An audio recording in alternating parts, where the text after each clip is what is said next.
Hey y'all, hey, it's your girl Morgan Renee. I am here for Storytime with Memoir. We are in Jenifer Lewis's The Mother Blackhollywood, her memoir. We're on Chapter 11. If you haven't already, go subscribe to my YouTube channel. It's Storytime with Moremy, Moremy. That'll bring up the playlist, and you can catch up on these past readings, other books I've read, books that I'm reading for the future, and other discussions that I'm about to be doing. So go subscribe. Okay, so we're in Chapter 11, Dismissing the Diva. Within the year, my sessions with Rachel, her therapist, increased to twice weekly. As the hours of therapy added up, I was becoming better at identifying and managing my feelings. My sex addiction lesson. When I had begun therapy, my lovers were Tim, Adam, an actor named Sam, who, let's just say, liked it from the side, and Roger. I still enjoyed sex, but felt less compelled to use it as a way to feel better. I relished being more in control of myself. I had relapses. No trajectory is straight, and we fall back on bullshit excuses, fear, and confusion. Rachel called it dropping the ball. I would also throw the occasional pity party for myself. Journal entry. I have no baby, no man, no show. Fuck 'em. On the other hand, I was determined to get well. As proof of my resolve, I kept my resolutions for the new year. Starting in January 1991, I went 19 days without a cigarette and 167 days without sex. By the end, I felt hopeful. I was doing hatha yoga twice a week, played racquetball, and doing aerobics at the gym. I worked on myself, but it was a circuitous, like circuit and then O-U-S, a circuitous journey. I still sobbed at night and had nightmares about Pastor Herb wanting to fuck me on a piano stool. Having Rachel in my corner made a huge difference, but it was clear to us both that I had a long way to go. I went to a party at Mark Scheinman's house and got drunker than I had ever been. Bette Midler was there, and I sort of swaggered over to her and breathed red wine fumes in her face. Real loud, I said, "Why don't you take care of your Harleys, Bette?" Needless to say, she left the party immediately. It was horrible. I was rude, loud, and ridiculous. I did a lot of apologizing the next day to many, many friends, especially Bette. She definitely did not deserve to be on the receiving end of my acting out. Living with my own bad behavior was painful enough, but then I obliged to tell Rachel about the incident. Openness and honesty with your doctor is crucial to healing, but it can be so damn hard. "How much did you drink?" Rachel asked. I didn't admit to her how much I really drank at the party. I couldn't. She cut me no slack on what I actually did admit to her. She helped me to further understand how to avoid a repeat of the situation, to recognize the warning signals. We discussed how I might shortcut my insecurities before they led me to do something I regret and dig myself into an emotional hole. I was so ashamed of myself. I was pretty good to my body, eating clean, working out. As an actor, my body is my instrument, and with that in mind, I practice a healthy lifestyle during the week. But I was challenged by the lack of structure a 9-to-5 kind of job provides. Actors work long hours, and when we're working, we have lots of time to fill between jobs without always knowing how. Idle hours made room for too much drama, getting into everybody's and your own shit. You get in trouble. And when you find yourself in trouble and causing trouble, you still have to come clean and tell the truth to your therapist. Feel the fear and tell the truth to yourself. During the 2 years that I've been in treatment with Rachel, she had shown herself to be a sensitive and compassionate person, yet I was unable to look her in the eye when we talked. I had trust issues and fear. I was afraid that my wounds were so deep that no one, certainly not me, could heal them. I was slowly warming to her, but not completely. Some sessions were better than others. On my good days, I was talking more and more, exploring issues of intimacy, or rather the lack of intimacy I had growing up. I was self-reflective. I learned that feelings of omnipotence and displays of grandiosity occurred because inside I felt unworthy much of the time. I pondered my pattern of selecting men to date who were really sad little boys. Ooh, I can relate. I guess the reason was that I was a sad little girl. Again, can relate. As I grew and learned, my inner diva was summarily dismissed and effectively humbled. My new reality informed the title for my new one-woman show, an autobiographical comedy and music show, The Diva is Dismissed. There were never enough opportunities for me in the industry, so when they didn't call, I wrote my own stuff. I wanted to work, tell my story, show what I could do. I enlisted the help of my brilliant and talented friends, writer-director Charles Randolph Wright, Mark Alton Brown, and music director Michael Sloth. The show was about the search for self, about removing the diva mask and becoming an authentic person. It chronicled my failed relationships, my journey from New York City to Los Angeles, and my difficulties transitioning from live performance to television and film.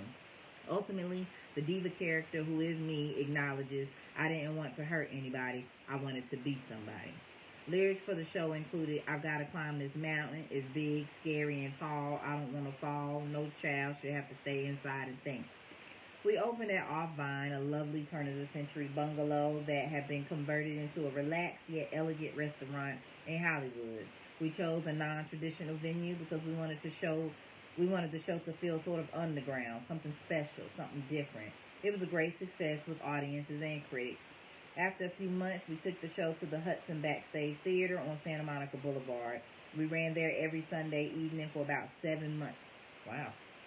The production would never have made it to a theater like the Hudson without Gay Iris Parker, one of the gentlest and purest people I'd ever known. Gay was a publicist for the Pasadena Playhouse. She saw my show at Off Vine and then pulled some strings at the Hudson. I was very grateful for what she did for me. Gay became a close friend, a confidant who loved my crazy ass through 17 years of sisterhood until she passed away. My one-woman shows have earned me my most loyal fans over the years, especially among my fellow artists. When Sidney Poitier saw the show, he said, my daughter told me that you were wonderful. My dear, that was an understatement. You are fucking magnificent. Thank God someone was there to catch me when my knees buckled. We sold out every Sunday night. People crammed into the 99-seat theater. There were nights when I heard the stage manager say, they're fighting over the seats out there. I lost track of my many celebrities and actors who saw the show. Lee Daniels, Chris Galloway, Malcolm Jamal Warner, Jackie Collins, Sandy Gallen, Mavis Staples, Shirley Raff, Rosie O'Donnell, B.B. Noorite, Denzel and Pauletta Washington, Carol Lawrence, Bette Midler, Felicia Rashad, and B. Arthur all came out to see me. Oh, B. Arthur, Dorothy from the Golden Girls. Okay. Some of the show business big shots who saw what I could do offered me work. Director Lee Rose was in the house one night and went on to cast me in 3 of her movies. Seeing Lena Horne in the audience one evening, I didn't even exit the stage when I finished. I just ran into the audience and hugged her so tight, she whispered in my ear, you are the fucking best I have ever seen. Seems the word fucking comes up a lot when people describe me. My friend, Atala Shabazz, the eldest daughter of Malcolm X and Betty Shabazz, brought Nina Simone backstage to meet me. Miss Nina was draped in what looked like a monkey coat. She extended her hand and her deep, rich tone said, hello, I am Nina Simone. I grabbed that monkey arm and pulled her close. Bitch, I know your name. I know every lick of your fucking album you've ever made. I am you. You made me. Miss Simone drew back and Atala interjected, it's time to go. I was deeply distressed, thinking I had somehow insulted this goddess whom I revered with my total soul. Later that evening, Atala called and said, Nina praised your performance the entire way home and pledged that she would come out of her retirement and return to the stage because of what she had just witnessed. Paula Kelly, who had starred in Sweet Charity with Shirley MacLaine and Sheeta Rivera, was in attendance one Sunday. As I started to sing a Stevie Wonder song, They Won't Go When I Go, I could hear her humming and singing along with me. I looked at her in the audience and smiled. It was a cue to all the other gypsies and singers in the audience to join me. They knew I was singing about the many people we'd lost to AIDS. Never in my life had I experienced something so loving and supporting, so beautiful and uplifting. Man, when you're an actor or actress, it is an energy rush on that stage, especially when you know that the audience is feeling you. It's a great feeling. And if they can join in along without you messing up and still giving a stellar performance, it's just, it's a high you can't even explain, y'all. I really kind of miss doing stage theater, low-key, I can hold you. So never in my life had I experienced something so loving and supporting, so uplifting and beautiful. I was supposed to climb some stairs at the end of the song, and let's just say their harmony made me believe I could fly. In 1992, a horrible thing happened. 704 Hauser. It was a late spinoff of All in the Family about a black family that was to occupy the row house the Bunkers had lived in. Television legend Norman Lear, who'd seen The Diva Is Dismissed, said he wanted to cast me in the lead role. I worked with Lear on the script and the character, even going to his home. I started to see him as a father figure. I just knew he was going to make me the next Maud. But lo and behold, he gave the part to Lynn Godfrey, with whom I'd done Yubi on Broadway. He offered me a small role, which I declined. It was Cruel Hollywood Nightmare. George C. Wolfe saw the Divas Dismissed in Los Angeles and invited me to do the show at the esteemed Public Theater in New York City. We opened in October 1994 to rave reviews. Variety wrote, Jenifer Lewis could no more give up divahood than she could give away her big, rich voice. Stage Review said Lewis commands the stage, not only with her explosive personality and infectious humor, but with a glimmering jewel of a voice. This was an amazing time. Everyone from Morgan Freeman to Ashford and Sanford to Josephine Prentice and Madonna, everybody showed up to see me at the Public. I won the NAACP Theater Award for the Divas Dismissed, and I won an Ovation Award for the production later on. Norman Lear heard about my success in New York and called to congratulate me. I proceeded to tell him, please don't ever call my phone again. I would swim every evening before the show. My diet had to change completely in order to deliver the goods at the theater. This was not TV or film. This shit was live and in person. You either step up or it will eat you alive. I thought about seducing the hunky lifeguard at the pool, but then I would have to tell Rachel. Bitch. I was throwing tantrums in my phone sessions. With Rachel. I was getting tired of analyzing every goddamn thing I did. I was working hard on my abandonment issues during this time. The grind of Diva was taking its toll on me. I only had a few more weeks, but it was cold in New York and my voice was starting to go. And damn if I didn't catch an all-out flu. I slipped into full-blown woe is me depression. One day, I believe for the first time in my life, I just couldn't get myself together mentally, physically, or emotionally to get to the theater. It was really a bad day for me. I called Rachel from my apartment and told her, I just don't think I can do it. She said, yes, you can. I walked down to the freezing cold. I had always walked to the theater at a fast pace to warm up my lungs. This time, I walked 2 blocks and my legs felt heavy. My heart felt sad. My will faltering. Every 3 blocks, I had to stop at a phone booth to call Rachel for more encouragement to keep moving and to get to the theater and do my job. I knew better than anyone in the world that the show must go on. I applied my makeup through tears that evening. The standing ovation did not uplift my spirit. New Year's Eve was closing night, and what a late Christmas present to have Ruby Dee and Ozzie Davis attend. I apologized to Ruby that my voice had been hoarse. She said in her fabulous Ruby Dee slur, well, I didn't have anything to compare it to. I thought it was wonderful. I joined Felicia Rashad and a few others, but okay, maybe they said a few others twice. Must have been a typo. I joined Felicia Rashad and a few others for the New Year's Eve celebration at Cafe Balua. I went to the ladies' room, and as I rejoined everyone at the table when I returned, I asked them, are you guys talking about the show? Lynn Whitfield said, Jenifer, I'm going to tell you like I tell my daughter Grace. It's not always about you.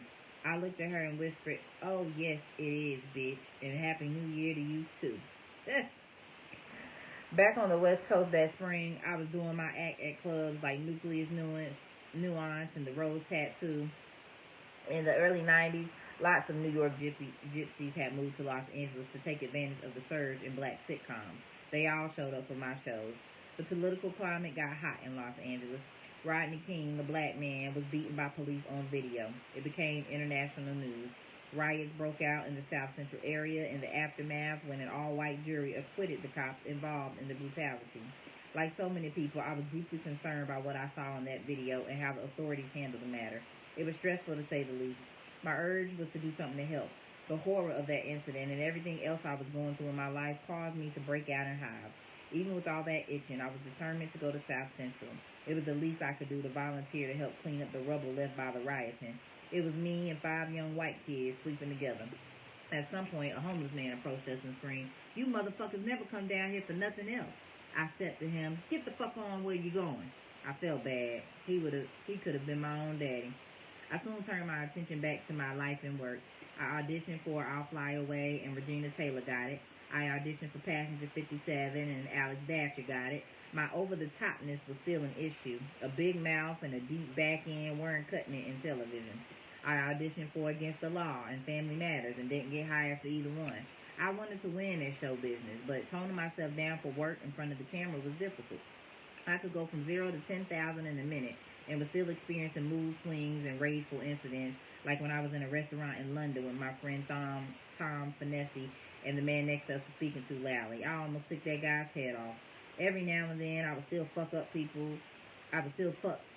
the people I love the most, and they loved me enough to tell me when I did. My beloved Mark Shyman invited me to an event. I showed up after it was over. I hadn't understood that it was a commitment ceremony with his partner, Scott Whitman. hurt and furious. Scott read me the riot act the next day.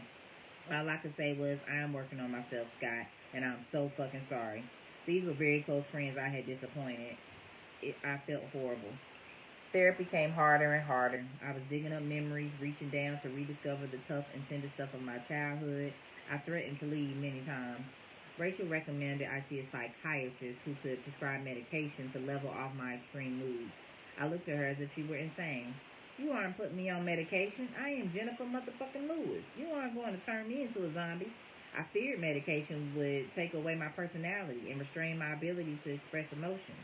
Rachel wrote something down, and I'm sure she went to see her shrink right after I left. My negative attitude toward pharmaceuticals was affirmed by one psychiatrist Rachel sent me to. In his office, I saw a girl at the dispensary asking for her lithium. She looked out of it, fucked up. That stuck in my mind. I didn't want to be sluggish and dull like that. The psychiatrist said he didn't see anything wrong with my edge, referring to my mania. You need to do what you do. He was right in the sense that performers are rewarded for being over the top with balanced energy and extreme emotions. I decided against taking medication. My point is that even health experts can have different opinions and come to different conclusions about the same patient. This makes it all the more important for us patients to take charge of our own health care. We have to seek varying sources of information and advice, and most of all, we have to listen to our own bodies. You must pay attention to your symptoms and responses.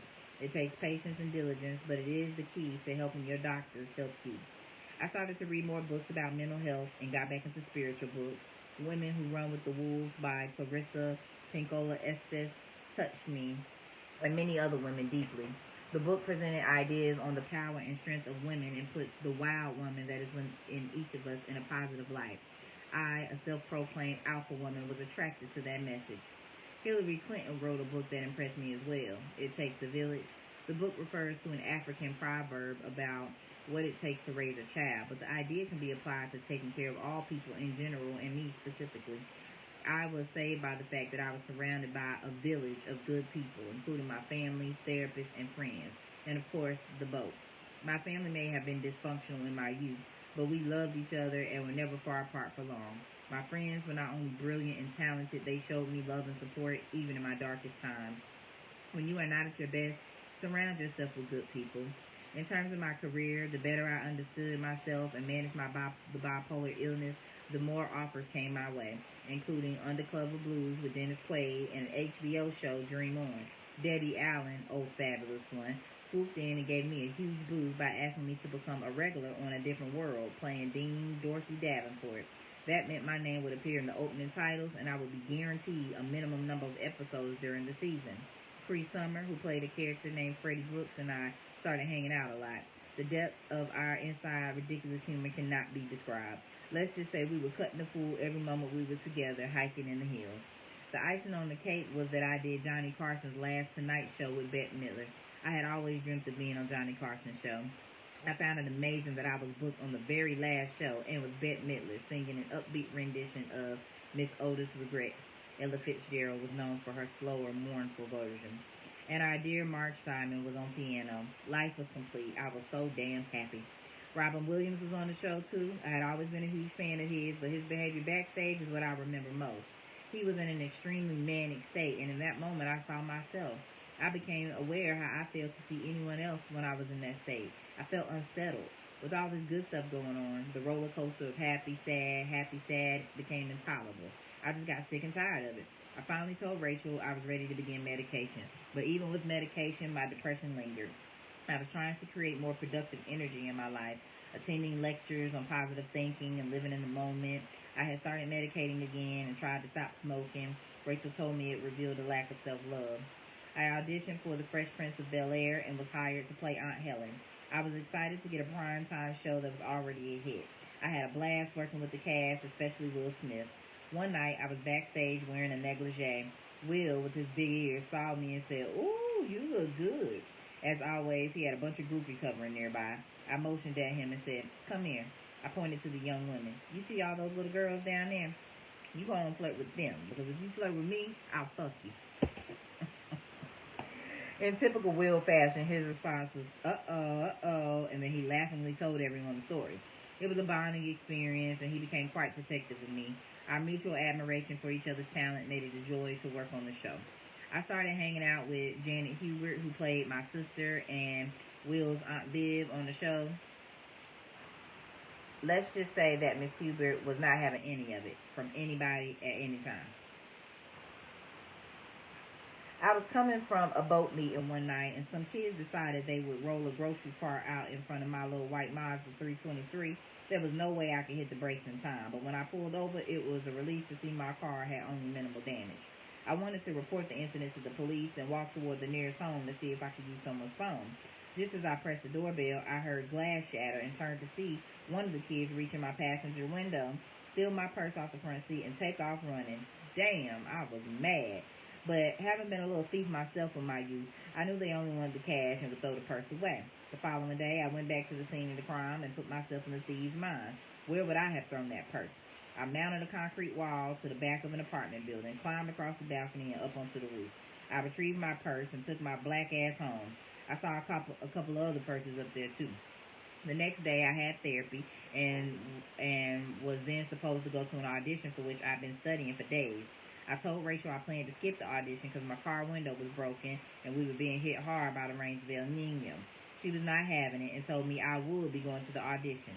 I drove all the way to Culver City with a plastic trash bag taped over the passenger's window.